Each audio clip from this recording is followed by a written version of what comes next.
কোনো একটা যেটা বলছিলাম ফেমাস হোটেল, সেই ফেমাস হোটেলের যে মালিক he is now my very good friend. আমি তাকে সেদিন বলতেছিলাম এই ঘটনা, যে আপনার হোটেলে আমার এই ঘটনা করছে, বলে চি চি চি চি আমি রিয়েলি সরি। আপনার সরি বলে কী হবে, এটা তো একটা র্যান্ডাম একটা লোক। তখন আমার ধারণাই নাই লোকটা আমাকে কিসের জন্য কি কেন আসতে বলেছে। আমি ভাবছি কি আচ্ছা আমাকে মডেল হিসেবে রিকগনাইজ করতে পারছে, আমি এতেই খুশি। আমি রুমে যাওয়ার পর অনেকক্ষণ পর আমি বুঝলাম যে লোকটা বাজে একটা উদ্দেশ্যের জন্য আমাকে ডেকেছিল। বিকজ তার আগে পর্যন্ত মনে করেন তো আমাদের প্রবলেম ছিল কি, আব্বা টাকা দেয় না, আমার বয়ফ্রেন্ড আমার সাথে চিট করছে, পড়াশোনার রেজাল্ট খারাপ হচ্ছে, তার বাইরেও যে কি নোংরা একটা জগৎ আছে পৃথিবীর। এতদিন কিন্তু আমি protected, what ever it is, মনে করেন দুঃখ কষ্ট পাচ্ছি, কাঁদছি, বাট তার বাইরে আপনাকে নিয়ে অনেক খেলার মানুষ আছে। এবার এসে আমি ওই জগতে এসে মহাসমুদ্রে পড়লেন আর কি, পুরা মানে পুকুর থেকে মনে করেন মোটামুটি সমুদ্রে যে পড়ে গেছে একেবারে। একই ফটোগ্রাফার, তারপরে বিভিন্ন জন, তারপরে এবং এক একটা টাইমে না মনে করেন এক একজন গডফাদার থাকে এক একটা মিডিয়াতে। সো ফটোগ্রাফার সে পুরো মিডিয়া সে তখন কন্ট্রোল করছিল। আমি তাকে ফুল ইগনোর করে আই ক্যানট ওয়ার্ক। সাপোজ আজকে যদি একটা মডেল আসে, এসে যদি সে উল্টাপাল্টা আমার এগেনস্টে যে কাজ করতে পারবে না, আমি এখন মিডিয়াতে অনেক ভালো একটা জায়গায় আছি, খুব স্বাভাবিক। একটা নতুন একটা আর্ট যে এসে আপনার এগেনস্টে যে কাজ করতে পারবে না, যদি আপনার কোনো ইল মোটিভ থাকে, যদি আমার কোনো ইল মোটিভ থাকে, সেক্ষেত্রে আমি বলছি। তো তখন এসে আবার সাথে সাথে দেখেন টাকার চিন্তার পাশাপাশি হচ্ছে আমার পড়াশোনা। বিকজ তখন আমি সায়েন্স নিই, এইচএসসিতেও আমি সায়েন্স নিই।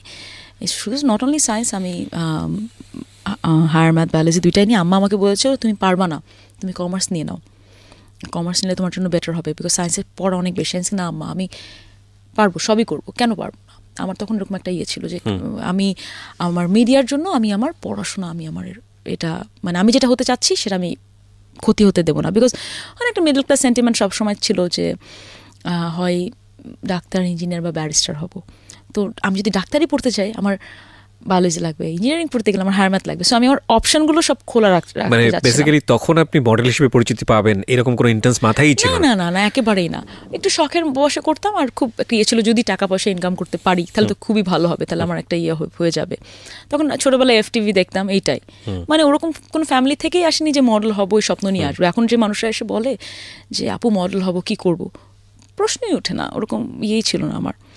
বাই দ্য টাইম এই যে যখন মডেলিং স্টার্ট করি, আমার চাচা আবার আর্মিতে, আমার চাচা আমাকে আমার নিতে আসে, যে খুলনায় পাঠিয়ে দেবে, মডেলিং করতে দেবে না। এই যে মডেলিংয়ে পা দিলাম, যেইটুকু মানুষ আমার দিকে তাকাতো আমাদের তাকানোও বন্ধ করে দিল, একেবারে না, নো ওয়ান। এবং আমার আব্বার সাথে, আব্বা তো আগে গালিগালাজ করতো রাইট, ক্লাস 10 পর্যন্ত, তারপর থেকে আব্বা আমার সাথে কথা বলা বন্ধ করে দিল। 3 বছর সে আমার সাথে কথা বললো না। আম্মা খুব কাঁদতো, আম্মা বলতো কি যে এত কষ্ট করছো তুমি খুলনায় চলে আসো।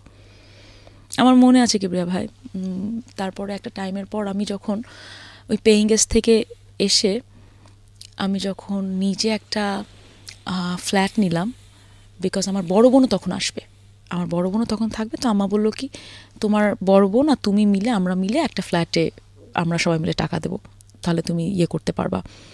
তোমার বড় বোনেরটা তোমার বড় বোন দিয়ে দেবে, বিকজ ও ম্যারিড, আর তোমারটা তুমি মিলে দেবো, তাহলে একটা ইয়েতে নাও। বিকজ ওই আলাদা বাসায় থেকে পেইং গেস্টের রাত্রে যাওয়া, মডেলিং যেহেতু করছি খুব সমস্যা হতো। ওনারাও কী ভাবতো না ভাবতো, খুব ভালো ছিল যদিও ওনারা, বাট তো তখন আলাদাভাবে ফ্ল্যাট নিলাম। তখন আবার আর একটা সমস্যা স্টার্ট হলো, সেটা হচ্ছে আমার বড় বোন আমাকে অনেক, প্রতি রাত্রে আমি যখন দেরি করে আসতাম মাঝে মাঝে, তখন আমার আম্মাকে উল্টাপাল্টা কথা বলতো। আমার বড় বোনের হাজব্যান্ড পিআইটা করছে, এটা করছে, জাস্ট চাতা কথা বলা স্টার্ট করতো। এই বড় বোন কি মানে উনি যে পাক প্রতিবন্ধী ছিলেন? জি, আচ্ছা, ওনার 2টা বাচ্চাও আছে মাশাআল্লাহ, সুস্থ এখন। ও কেন যেন আমাকে দেখতে পারতো না, একেবারে আমাকে সহ্য করতে পারতো না, এত সমস্যা হয়ে গেল। তখন আম্মা একটা টাইমে বললো কি যে ঠিক আছে তাহলে তোমরা একসাথে থেকো না, তাহলে তোমরা আলাদা হয়ে যাও, তুমি আলাদা, আমার বড় বোনের নাম কেয়া, তুমি আলাদা বিয়ে নাও, পিয়া তুমি তোমার মতো থাকো। তো এখন যেহেতু একটা বাসা নিয়ে নিছি, এখন এখান থেকে আবার হোস্টেলে যাবো, ইয়ে করবো, সম্ভব হবে না। তখন চিন্তা করলাম কি আম্মা এইভাবেই থাকি। আম্মা বললো তুমি তো একা থাকতে পারবে না, একা তো তোমাকে রাখতে দেবো না একটা ফ্ল্যাটে। তখন আমার ওই ছোটো ভাই, ও কিন্তু আজীবন ওর নার্স ছিল আমাদের বাসায়, মানে এমনি তো মেইড আলাদা, ওর জন্য আজীবন আরেকটা আলাদা নার্স ছিল। ওই নার্সকে আমরা আন্টি বলতাম, আন্টিকে পাঠাই দিল। বাই দ্য টাইম আমার ভাই বড় হয়ে যায়, একটু বড় তো হয়ে গেছেই, 7-8 বছর হয়ে গেল ওর, তখন আন্টি ঢাকায় চলে আসে, আই থিঙ্ক 2008 বা 2009 দিকে চলে আসে ঢাকায়, আমার জন্য পাঠিয়ে দিল। তখন ওই ফ্ল্যাটে আমি আর আন্টি থাকতাম। আরও সমস্যা, এখন ফুল ফ্ল্যাটের ভাড়া দেওয়া লাগবে 8-9 দিকে। দেখেন 8-9 দিকে কিন্তু বাই দ্য টাইম আমি কিন্তু আড়ংয়ের কাজ করে ফেলেছি, এক্সট্যাসির কাজ করে ফেলেছি, বড় বড় সব ব্র্যান্ডের কাজ করে ফেলেছি। কত টাকায় বা পাই? মানুষ বাইরে থেকে মনে হয় কি যে অনেক অনেক কিছু, ওরকম কিন্তু আসলে কিছুই না। এক একটা শ্যুটে হয়তো বা 10,000-15,000 টাকা। ওই শ্যুটটা কবে আবার আসবেও কি আসবে না এটারও তো কোনো ইয়ে নাই, কতদিন পরে আসবে। তো ওখান থেকে আমি যাই হোক, আমি সবার আগে যেটা করতাম, মনে আছে আমার ডায়েরিটা এখনও আছে, আজকে 20 টাকা রিক্সা ভাড়া, এই 10 টাকার এটা কেনা, এই হিসাবটা আমার কাছে এখনও আছে। আমি এইভাবে করে হিসাব করে চলতাম এবং সবার আগে আমি বাড়ি ভাড়াটাকে জমাতাম, যেটা ওখানে থেকে বাড়ি ভাড়াটাকে জমাতাম। আপনি দেখেন আমি যদি যখন শর্টকাট নিতে পারতাম কিন্তু একেবারেই সহজ, আমি যথেষ্ট দেখতে মোটামুটি ছিলাম, লম্বা ছিলাম, মডেলিং করতাম, আমি যদি একটা শর্টকাট নিতাম, একটা বাড়ি কেন, বাড়িই হয়ে যেত, নিজের বাড়িই হয়ে যেত তখন। মানে আমি কিন্তু কোনো শর্টকাট নিইনি তখন। দেখেন তখন এসে এরকম দিনও গিয়েছে বাসায় বাজার করার টাকা নাই, আমি বসে বসে ইয়ে দেখছি, নাটক দেখছি, বাসায় ইয়ে নাই, কোনো সমস্যা নাই, আমি বসে বসে পড়ছি, আমার ইন্টারমিডিয়েটের পড়া পড়ছি আর টিভি দেখছি, বাসায় কিন্তু ইয়ে নাই। এখানে আমি একটা কথা বলি, এই যে যখন আমি 2008 সাল, এটা 9 সালের কথা মনে আমি বলছি আপনাকে, বাট 8 সাল থেকে আমার ফারুকের সাথে পরিচয় হয়। আচ্ছা, ফারুকের সাথে পরিচয় হয়। নাইস নাইস ম্যান, আমি আপনার ফেসবুকের অনেক বড় ফ্যান, একটু যাবে কাটবো না আমি, আপনার আইডির অনেক বড় ফ্যান। অ্যান্ড এখন এমন অবস্থা, যেটা আমি বলছিলাম পিয়ার সঙ্গে আমার মাঝখানে আরেকবার একটা ইউএসএইডের কাজ হচ্ছিল, ইউএসএআইডির, যে আমি পোস্ট দেখলেই বুঝতে পারি যে এটা কার পোস্ট হতে পারে, এটা আর মানুষের নামটা দেখতে হয় না আমার। যারা জানে না তাদের জন্য বলি, ফারুক হচ্ছে আমার হাজব্যান্ড, ফারুক হাসান সামির ওর নাম। তো ফারুকের সাথে পরিচয় হয়, এবং ফারুকও তখন মনে করেন লন্ডন থেকে পড়াশোনা করে আসছে, 10-12 বছর দেশের বাইরে ছিল, আসছে। আমাদের মধ্যে এমন রিলেশনশিপ ছিল, আমরা যখন তো ঘুরতাম, ঘুরে টুরে বাসায় চলে আসতাম, কিন্তু গিভ অ্যান্ড টেকের কোনো ব্যাপার না। বলবো মনে করেন সাপোজ আমি ওর কাছ থেকে টাকা নিচ্ছি, বা ও আমাকে টাকা দিচ্ছে, বা ও আমাকে উত্তরা, ওর বাসা তখন গুলশান থেকে আমাকে উত্তরা নামাই দিচ্ছে, কিচ্ছু না, কিন্তু জাস্ট KFC-তে যাচ্ছি, এখানে যাচ্ছি, ওখানে খাচ্ছি, যেটা বয়ফ্রেন্ড গার্লফ্রেন্ড একটা নর্মাল রিলেশনশিপ, ওরকমই। He proposed you? Of course he proposed me. No way I'm gonna propose anyone in my life, man. He proposed me. তো প্রপোজ করার পরে ওগুলো খুব সুইট মোমেন্ট, ওগুলো খুবই সুইট মোমেন্ট, বাট সুইট মোমেন্টের পাশাপাশি এত স্ট্রাগলের, এত বড় বড় প্রবলেম ছিল, সুইট মোমেন্ট আর খুঁজে পেতাম না। তখন এরকম দিনও আছে, ফারুক আমার বাসায় আসছে, আন্টি দরজা খুলছে, এই কী অবস্থা পিয়া, আন্টি কেমন আছেন, পিয়া কী করছো তুমি? আমি কিন্তু ইয়েও করিনি, হয়তো ভাত ডাল দেখে আমি কিন্তু বসে আছি, ইয়েতে বসে আছি। আমার একটা ব্যাপার ছিল, ও যদি আমাকে খাওয়াতো, পরের বার আমি ওকে খাওয়াতাম, যাতে করে কখনো মনে করতে না পারে যে ওর উপর আমি ডিপেন্ডেন্ট। হ্যাঁ, ডিপেন্ডেন্ট, বা আমারও খারাপ লাগতো। তো ওই কারণে মাঝে মাঝে বেরোতাম না, আমি বেরোবো না, আমার টাকা না থাকলে আমি বেরোতাম না। ও না বুঝে যেত, পিয়া তোমার কাছে মনে আজকে টাকা নেই, কারণ তুমি বেরোচ্ছ না, হাসাহাসি শুরু করে দিত, খুব হাসতো, ওই চলো কিছু হবে না, চলো আজকে না, আমি আজকে যাবো না, আজকে বাইরে যাবো না। এরকম দিনও গিয়েছে, আম্মা 200 থেকে 300 টাকা কুরিয়ার সার্ভিসে পাঠিয়েছে, আমি আম্মাকে ফোন করে বলতামও না, আম্মা বাসায় বাজার নেই, আমি বলতাম না, আমার খুব খারাপ লাগতো তখন। আন্টি মাঝে মাঝে বলতো, আমি আন্টি বলতাম, আন্টি বলবেন না কিন্তু আম্মাকে, আন্টি মাঝে মাঝে বলে দিত আম্মা। আন্টি হেঁটে যে কুরিয়ার সার্ভিস থেকে টাকা 200-300 টাকা নিয়ে এসে, ওখান থেকে একটা মুরগি কিনে নিয়ে এসে 200 টাকা দিয়ে, তারপর সে বাসায় আসতে, তারপর রান্না করে দিত। মানে আমি এরকম ফেসও আমার গিয়েছে লাইফে, একবার না বেশ কয়েকবার গিয়েছে। ও আচ্ছা, এর মাঝখানে তখন থেকে একটা সমস্যা হয়েছিল, যে একটা লোক, হি ওয়াজ আ মানে ভেরি রিচ পারসন, একটা বিজনেসম্যান, আমার পিছনে যেইভাবে লাগলো কিবরিয়া ভাই, আমি জানি না কিভাবে। ফারুক ভাই তখন আপনার সাথে রিলেশনশিপ? হ্যাঁ, ফারুকের সাথে আমার রিলেশনশিপ আছে তখন। আমাকে জাস্ট ব্ল্যাকমেল করতো যে আপনি আমার সাথে দেখা না করলে আমি, ও বাই দ্য ওয়ে, আমি তার সাথে আমার পরিচয় কীভাবে, তার সাথে পরিচয় হচ্ছে তার অফিসেও আমি জব করতাম, বলতাম না প্রচুর পার্ট টাইম জব করতাম, যখন ঝামেলা করলাম তখন জব ছেড়ে দিলাম। পরে সে আমাকে একটা টাইমে সে প্রপোজ করে, প্রশ্নই ওঠে না, তার ওয়াইফ আছে, ওয়াইফও আমাকে ফোন দিয়ে I think you got 100 of propose in your life. না তারও বেশি, তার অনেক বেশি। এবং এই প্রপোজের তালিকায় কারা কারা যে আছে বলতে গেলে আপনি সুপারহিট হয়ে যাবেন, আমাদের এই ভিডিওটা সুপারহিট হয়ে যাব, পরবর্তীতে এটা ফিউজ হয়ে যাবে। সো এগুলো নামগুলো বলবো না। এবং আমরা যেটা আপনি সবসময় বলেন যে কাউকে হেও করা আপনাদের উদ্দেশ্য না, জাস্ট লেসনটা নেওয়া উদ্দেশ্য। তো এবং এখানের মধ্যে দেখেন, আমি যারা আজকে শুনছেন বা দেখছেন, একটা কথা, আমার এত স্ট্রাগলের মধ্যে আমি এমন জায়গা থেকে প্রপোজাল পেয়েছি, হয়তো বা প্রেম করার জন্যই হোক বা যখন যেহেতু ফারুক ছিল, আমি কিন্তু ইচ্ছা করলে গ্র্যাব করতে পারতাম, but I never cheated on him. Right, shortcut method যেটাকে আপনি বলছেন, শর্টকাট কোনো মেথডে যাইনি, একেবারেই যাইনি লাইফে। বিকজ আমি জানতাম এই লোকটাকে যদি আমি আজকে বিয়ে করি, এই লোকটা আমাকে বাসার একটা পুতুল বানিয়ে রেখে দেবে, আর কেন আমি একটা ম্যারিড লোককে আমি বিয়ে করতে যাব। এবং তার ওয়াইফও আমাকে বলছে কি যে পিয়া তুমি তাকে বিয়ে করো, কিছু হবে না, বিয়ে করো, আমরা একসাথে থাকবো। এতটা ক্রেজি হয়ে গিয়েছিল, এতটা, বিকজ সে তার ওয়াইফকে দিয়ে আমাকে কনভিন্স করে বলাইছে। Very rich. হ্যাঁ। তো তখন ওই লোকটা আমাকে এমনভাবে ব্ল্যাকমেল করতো যে আপনি যদি আমার সাথে দেখা না করেন, আপনার বয়ফ্রেন্ডকে কিন্তু আমি দেখে নেবো। ফারুকের কথা বলতো, আমি ভয়ও পেতাম। আর ফারুক আগেও খুব নিরীহ, এখনও খুব নিরীহ বেচারা, তো মজাই করে, ওর থেকে বেশি কিছু বুঝছেন। খুবই মানে আমার দেখা সবচেয়ে ভালো মানুষ পৃথিবীর। বাহ, এটা অসাধারণ। এটা এক ওয়াইফের কাছ থেকে হাজবেন্ডের কমপ্লিমেন্ট, মানে you got the best certificate boss. এটা আসলে যারা বিবাহিত তারাই বুঝবে। আর আমি এত পুরুষ মানুষ দেখছি লাইফে, এত পুরুষ মানুষ দেখছি কাজের সূত্রে হোক, তো সেখান থেকে ওই লোকটাকে যাই হোক ইগনোর করে একটা টাইমে এসে 2009 সালের দিকে বা 10 সালের দিকে, তখন আমি বললাম না সব ব্র্যান্ডের কাজগুলো আমার করা হয়ে গিয়েছে, আমি কি করবো এখন নতুন। তখন আমি চিন্তা করলাম যে না, আমি তাহলে, বিকজ মডেলদেরকে কেউ পজিটিভ দৃষ্টিতে দেখে না, বাট আমার একটা ইয়ে ছিল যে না, আমাকে যেন দেখে যেন এরকম না করে বাংলাদেশি মডেল, আমি এটা নিতেই পারবো না। আমি এত মনে করেন আত্মসম্মান বোধ নিয়ে চলি, মায়ের কাছে টাকা চায় না, তাকে আবার এভাবে দেখে বলবে, তো সেই প্রফেশনে আমি কেন থাকবো। তখন আমি চিন্তা করলাম যে না, আমার আরও বেটার কিছু করতে হবে। তখন আমি বিভিন্ন বিউটি প্যাজেন্টগুলোতে নাম দেওয়া স্টার্ট করি, ইন্টারন্যাশনাল। ওকে, কয়েকটাতে আমি সিলেক্টও হই, আমাকে নিয়েও নেয়, বিকজ বাংলাদেশ থেকে তো তখন তো কেউ অ্যাপ্লাই করেনি কখনো। তো বাংলাদেশ না, আমি নতুন একটা দেশ থেকে আসতেছি, মেয়েটাকে নিই। এবং প্রত্যেকটা দেশে আমি যেসব জায়গায় গিয়েছি, যেহেতু লাইসেন্স হোল্ডার না, আমি ছিলাম হচ্ছে শুধুমাত্র পার্টিসিপেন্ট হিসেবে গিয়েছিলাম, ওরা কিন্তু টিকিট হোক, ফ্লাই হোক, সব কিন্তু ওরাই দিয়েছে, সব ওরা বিয়ার করেছে। এখন তো সব বিউটি প্যাজেন্টগুলোতে যাই, আমি দেখি খুব ভালো লাগে যে এগুলো নিজে করে আসছি। কত ড্রেস নাই, ভালো ড্রেস নাই, এখন তো স্পন্সার পাই, সব কোনো স্পন্সার নাই, ড্রেস নাই, একটা দুইটা ঢাকা কলেজ থেকে একটা দুইটা ড্রেস কিনে কোনো মতে সুন্দর ড্রেস কিনে এইভাবে করে যাওয়া। যাই হোক, দেখেন তার মাঝখানে কিন্তু মিস বাংলাদেশ হয়েছি। মিস বাংলাদেশ হওয়া মানে কিন্তু এটা না, স্টার হয়ে গেছি। ভোগে তো বোধহয় বাংলাদেশ তো কয়েকদিন আগে 2016 সালে ভোগের কভারে এসেছি। এটা আমি তো আপনাকে বলছি 2010 সালের কথা। তো তখন এইদিকে টাকার চিন্তা, এইদিকে আবার এত লোকের জ্বালাতন, তার মধ্যে আবার আমি কিভাবে আমাকে একটা একটা করে স্টেপ আগে এগিয়ে নেব। আমাকে তখন আমার সাথে আমার ফ্যামিলি কেউ কথা বলে না, এক্সেপ্ট মাই মাদার। 2010 সালে তখন কেউ কথা বলে না। যাই হোক, কোরিয়াতে গেলাম, টাইটেলের কিছু জিততে পারেনি যদিও, তারপরে গিয়েছি, পার্টিসিপেট করেছি, ব্যাক করার পরে এখন ইন্টারমিডিয়েট পরীক্ষা শেষ, দেখে শুনে মনে হলো কি যে আমি লতে ভর্তি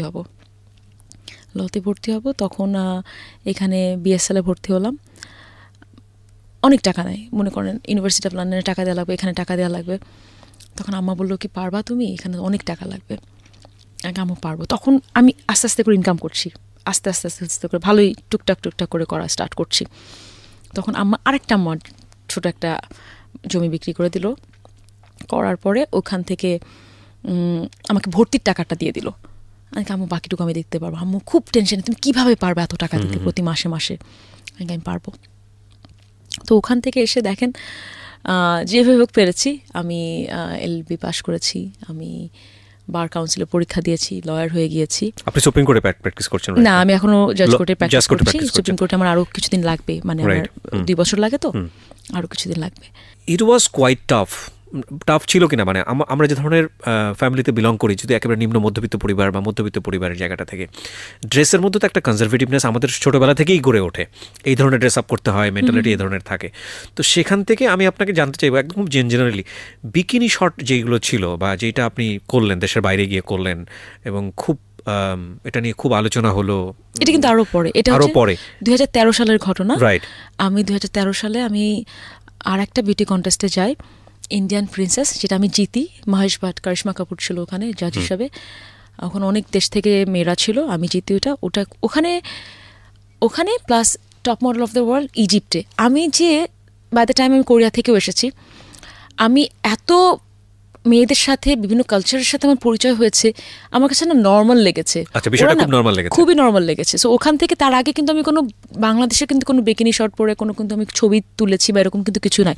ইনফ্যাক্ট 2013 সালেও যখন আমি ছবি তুলি ইজিপ্টে যেয়ে বা ইন্ডিয়াতে যেয়ে অনেকের সাথে দেখে, বিকজ হয় কি আপনার সাথে 100টা মেয়ে দাঁড়িয়ে আছে 100টা দেশের, প্রত্যেকে আমার থেকে অনেক সুন্দর এবং প্রত্যেকে এত লম্বা লম্বা, আমার থেকে অনেক লম্বা মেয়ে আছে এবং কোনো ব্যাপারই না, ওই বিকিনি ড্রেস পরেই আছে, সেখানে আপনি যদি অন্যরকম থাকে ইটস লুক অড। তো আমার কাছে তখন আর মনে হয়নি যে আমার ওই হেসিটেশনটা তখন চলে যায়, বাইরে মিশে কথাবার্তা বলে। তখন আমি ছবি দেব, আমি ছবি কিন্তু দিও নি, ইন্টারনেট থেকে ছবি পাই, ছবি পেয়ে এবং সেইটা নিয়ে মানুষজন যেই রকম করে শুরু করে। এখন দেখেন আজকে আপনার এখন বিকিনি শট আপনি কি এখন দেখছেন না, আমাদের কোনো মডেলদেরকে দেখেন না, বাট আমি জানি না আমারটা নিয়ে তখন এত নাড়াচাড়া। এখনও আমি একটা ছবি দিলেও ওইটা নিয়ে এখনও খুব কথা হয়। আমি মাঝে মাঝে আমি একটা সেদিন একটা স্ট্যাটাস দিয়েছিলাম, দেখেন আমাকে মডেল হিসাবেই চেনেন, আমি আপনার ঘরের বউও না, আমি আপনার গার্লফ্রেন্ডও না। সো প্লিজ এটা মনে করার কোনো কারণ নাই। ইনফ্যাক্ট এখন আমি যখন ফার্স্ট দিই ছবি, তখন আমি আমার বয়ফ্রেন্ডকে ফারুককে বলেছিলাম, ফারুক বলে কি you are looking hot, just post the picture. So ওখান থেকে আমি ফারুকের কাছ থেকে অনেক মেন্টাল সাপোর্ট পেয়েছি। আপনার নিজের জায়গা থেকেও তো একটা ব্যাপার ছিল যে এরকম একটা কিছু করলে ফ্যামিলি থেকে, ইনফ্যাক্ট ফ্যামিলি থেকে তো আপনি অনেক আগে থেকেই মোটামুটি স্ট্রাগল ফেস থেকে তো ডিট্যাচড, আম্মা ছাড়া মনে করেন আমার সাথে তো কেউ কথাই বলতো না ফ্যামিলির। ও আচ্ছা, এবার আমি হয়তো বা আপনার যদি কোশ্চেন শেষ হয়ে থাকে আমি তাহলে কোশ্চেন শেষ হয়েছে বলেন, তাহলে আমি এবার পরের কথাতে আসি। এবার আমি আপনাদেরকে দর্শকরা বা যারা শুনছেন তাদের জন্য যে বলছিলাম যে ক্যারেক্টারগুলা কিভাবে চেঞ্জ হবে, এখন আমি চেঞ্জের কথাটাতে আসবো। বাই দিস টাইম এখন বা বেশ কয়েক বছর আগে থেকে, আমি হয়তো বা 4-5 বছর আগে থেকে বলবো, আমি বিয়ে করেছি 5 বছর, ফারুককেই বিয়ে করেছি। ইনফ্যাক্ট ফারুকরা খুব পড়াশোনা জানা একটা ফ্যামিলি থেকে আসা ফারুক, এবং ফারুক নিজেও খুব ভালো পড়াশোনা করেছে। আমি নিজেও লয়ার হয়ে গিয়েছি। এখন এই দেখেন যে ক্যারেক্টারগুলো কীভাবে চেঞ্জ হচ্ছে, আমি আপনাকে একটু বলি। আমার ফ্রেন্ডরা, আগে যারা ফ্রেন্ড, আমি কারোর নাম মেনশন করবো না এখানে, আমার যারা স্কুল ফ্রেন্ডরা যখন ছিল, এখন they call me for job, they call me for counselling, because তাদের বাবা মা তাকে বলে পিয়ার মতো হতে পারলা না। আর একটা টাইম ছিল যে পিয়ার মতো হওয়া মানে পিয়ার সাথে মিশবা না, তাহলে ছন্নে ছাড়া হয়ে যাবা। আমার বাবার কথা বলি, যেই বাবা আমাকে বলতো মেয়ে মানে লস আইটেম, সেই বাবার তার খুব প্রবলেম, তার লাঙের সমস্যা, এই সমস্যা ওই সমস্যা, অনেক প্রবলেম। তাকে কিন্তু হ্যাঁ আমার চাচারা আসছে, সে তাকে ঢাকায় নিয়ে আসাইছি, ঢাকায় নিয়ে এসে এবার দেখেন কিবরা ভাই ঢাকায় যখন আসবে সে কি মজার কাহিনী, ঢাকায় যখন আসবে আব্বুকে বলছে আব্বু তোমাকে এয়ার টিকিট পাঠিয়ে দিচ্ছি, তুমি চলে আসো। সে তার ছেলেকে ছাড়া আসবে না। আমি তাকে হজে পাঠালাম, আমার আব্বা আম্মাকে গত বছর হজে পাঠালাম, গত বছর বা গত বছরের আগে বছর। আব্বা আম্মারটা তো দেবই, তার ছেলেকে ছাড়া হজে যাবে না। No, I am not providing for your son Hajj fare, কেন আমি এটা দেবো? আমার আব্বা আমার জন্য আমি দিতে পারি, ডেফিনেটলি আমি চাই আমার আব্বা আমাকে আমি হজ করাবো, আব্বা আমার জন্য দিচ্ছি, তার ছেলেটা ছাড়া সে দেবে না। তারপরে তার ছেলেটা আম্মা দিয়ে দিল, আম্মা একটা দিয়ে দিল, আর আমি আব্বা আম্মারটা আমি দিয়ে দিলাম। এখনও কিন্তু তার ওরকম ব্যাপারটা আছে, কিন্তু দেখেন সব কিছু কিন্তু আমি করছি। সে এখন আসলো, ঢাকায় আসলো, ঢাকায় এসে তাকে আমি এখানে তো ডাক্তার দেখালাম, তারপর তাকে আমি ব্যাংকক নিয়ে গেলাম কিছু আগে, আপনি মনে দেখেছেন ব্যাংককে নিয়ে যে আব্বাকে পুরো হসপিটালে দেখায় সব কিছু নিয়ে আসলাম। তারপরে আমার যে ফার্স্ট বয়ফ্রেন্ড, সে আমাকে মাঝখানে ফোন দিয়ে আমাকে বলছে সে একটু সমস্যায় পড়ছে, তার থাকার জায়গা লাগবে।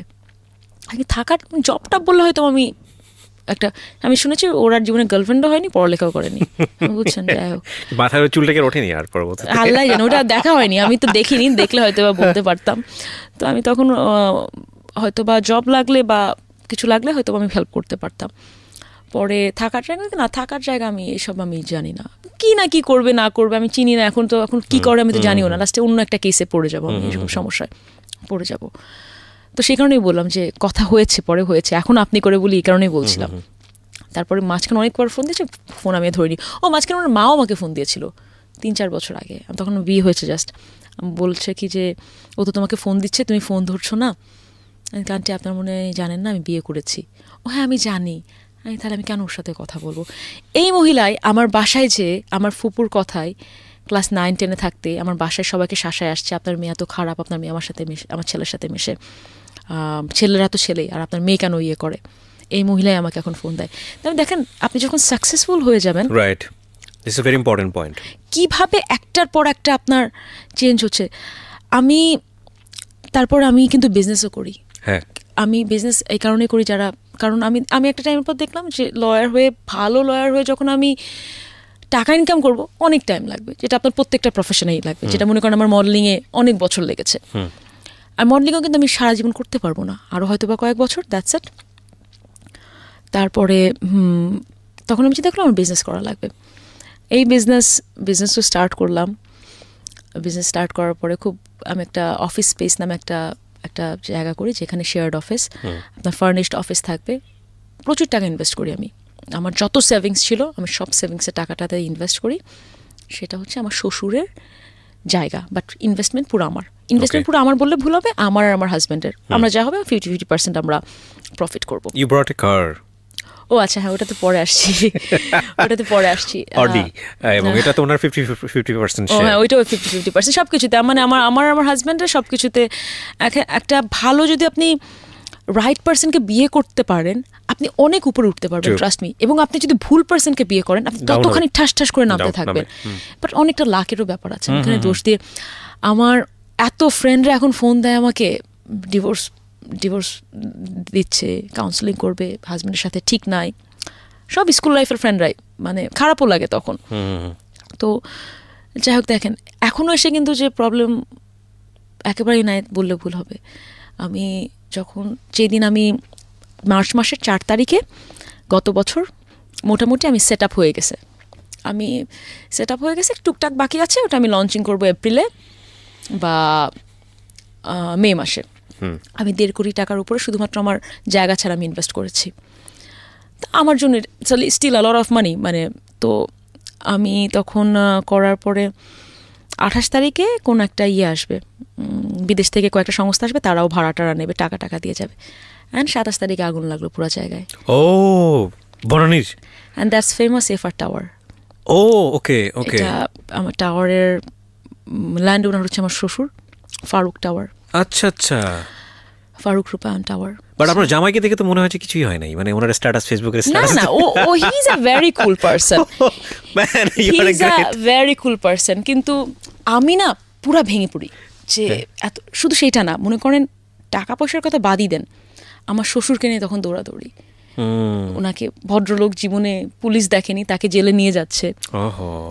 আর ইলিগাল ফ্লোরগুলো কিন্তু অন্য একটা লোক কিনেছে, ওটা কিন্তু ওনার না, উনি তো জমির মালিক। আমার মনে হচ্ছিল এই টাইমটা শেষ হবে না। আব্বাকে যখন জেলে নিয়ে গেল, ফার্স্ট আমি কেরানীগঞ্জ যাই এই বছর, কি বলে ওটাকে, হাজত তো বলে, কেরানীগঞ্জে যাই। তখন আমরা তো ভিআইপি ভাবে দেখা করব, তো সেই দিন কি একটা সমস্যা, ভিআইপি ভাবে সেদিন দেখা করা যাবে না, নরমাল ভাবে দেখা করা লাগবে। আমি জানি না আপনি কখনো গিয়েছেন কিনা, আমি জানি, আল্লাহ না করুক কখনো আমি যা শুনেছি, মানে গল্পটা বলতে গিয়েছি।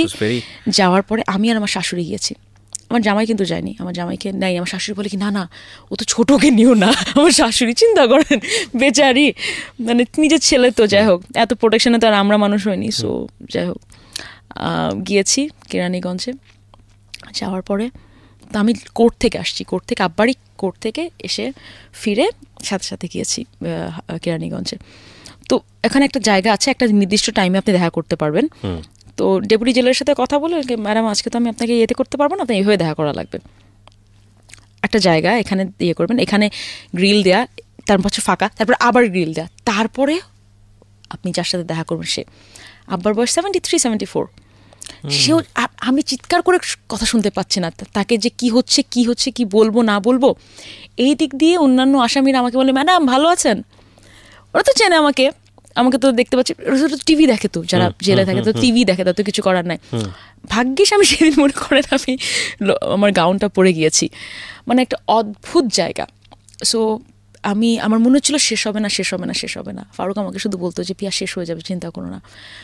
আমার মনে হয় ওইটা আমার লাইফের অত বড় স্ট্রাগলের পর এটা অন্য ধরনের একটা স্ট্রাগল, এটা একেবারে অন্য ধরনের একটা স্ট্রাগল। মানে লাইফে যে একটার থেকে একটা বড় স্ট্রাগলের জন্য যে আপনার জন্য ওয়েট করছে, এটা না আমি আমার চোখে, আমি যে বললাম যে বিজনেস করছি, আমার শ্বশুরের পুরো বিজনেস কিন্তু আমি দেখতাম, দেখিও। আমার জামাই তো এমবেসিতে আছে, ও বিজনেস দেখে না। তো আমি মানে যে টাওয়ারের একটা টিস্যু পড়লে গার্ডদেরকে বলতাম এই টিস্যু সরান, টিস্যু এটা করেন, এটা ক্লিন করেন, টিস্যু হাতে করে আমি ফেলা দিতাম।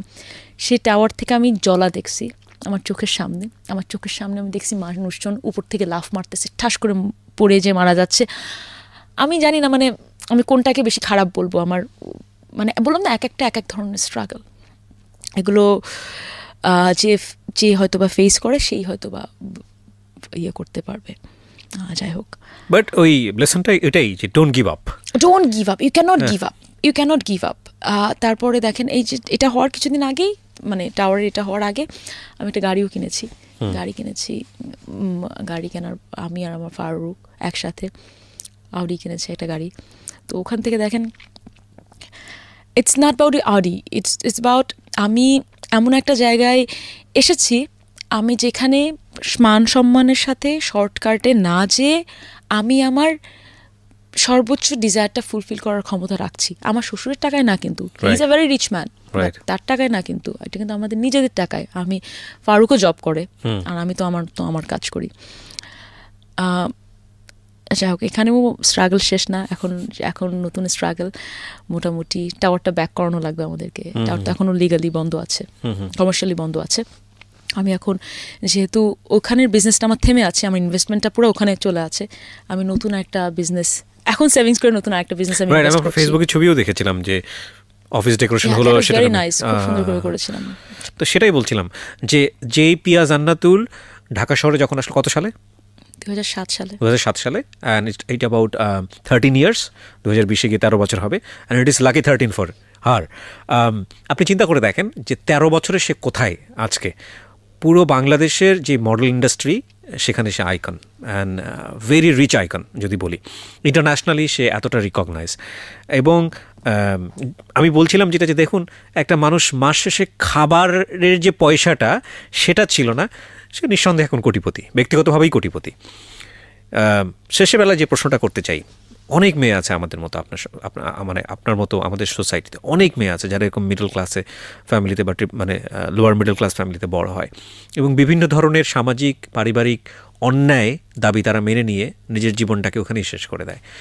কি বলবেন? এই প্রশ্নটা আমি আপনাকে ওই অনুষ্ঠানেও করেছিলাম। শেষে তাদের জন্য কি গিভ আপ করা যাবে না, আর সাহসটা না নিয়ে লাগবে। যে আমাকে প্রথম আলোর একটা প্রোগ্রামে আমাকে জিজ্ঞাসা করেছিল আপনার এই পর্যন্ত নেওয়া সবচেয়ে সাহসী পদক্ষেপ কি? আমি খুলনা থেকে চলে আসা। আমি বলেছিলাম এখন পর্যন্ত আমার সবচেয়ে সাহসী পদক্ষেপ খুলনা থেকে চলে আসা। একেবারে গিভ আপ করা যাবে না। আর আমার মনে হয় সিচুয়েশনটা আপনাকে মাঝে মাঝে এমনভাবে দাঁড় করিয়ে দেবে, ওখান থেকে আপনার না পদক্ষেপটা জাস্ট নিয়ে নিতে হবে। আর একটা জিনিস আমি শিখেছি, কিছু জিনিস মনে হয় যে প্রবাদ বাক্য, এগুলো প্রবাদ বাক্য না, এগুলো সত্যি। মানুষ তার স্বপ্নের মতো বড়, আসলেই মানুষ তার স্বপ্নের মতো বড়। আপনি যে স্বপ্ন দেখবেন, আপনি যদি ওটার পিছনে থাকেন, আপনি জানেনও না আপনি কখন ওইটার সমপরিমাণ জায়গায় চলে যাবেন।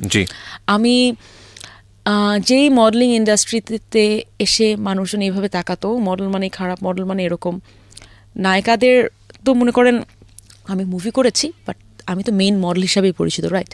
বাট নায়িকাদের জন্য তাও একটা ইয়ে ছিল, বাট মডেল শুনলেই কেমন যেন মানুষ করতো।